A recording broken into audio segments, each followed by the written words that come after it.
సాధారణంగా కోతులకి తెలివెక్కువ. ఎందుకంటే అవి మన దగ్గరికి వచ్చి మన్నే బెదిరించుకుంటే మన ఫుడ్‌నే తీసుకుంటాయి. అందుకే వీటికి తెలివెక్కువ అని అంటున్నాను. ఇక మా ఊర్లో అయితే ఈ కోతుల బెడద ఎక్కువ. ఈ కోతుల వల్ల అందరూ బాధపడి ఉన్నవాళ్ళే.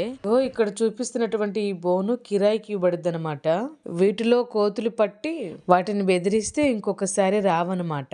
మేము లోనికి పోతాయేమని చెప్పేసి ఫుడ్ పెడితే ఈ కోతి మాత్రం పైకెక్కి చేత్తో ఫుడ్ తీసుకుంటుంది. చూడండి ఎంత తెలియకలదో.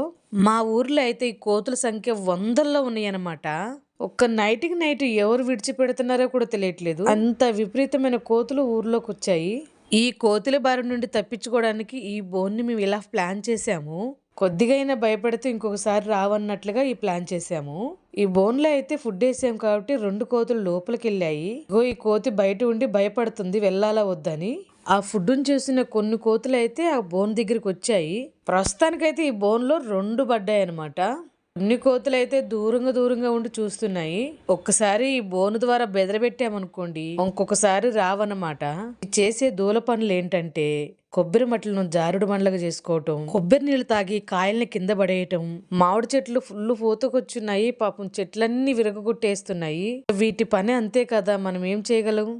కోతులు ఎక్కువగా ఉన్న ప్లేస్లలో ఈ బోను పెట్టి వీటిని అదరబెట్టొచ్చు. ఈ బోను కిరాయికి ఇవ్వబడుతుంది కాబట్టి కిందున్న నెంబర్కి కాల్ చేసి మీరు వివరాలు కనుక్కోవచ్చు. Thank you for watching video.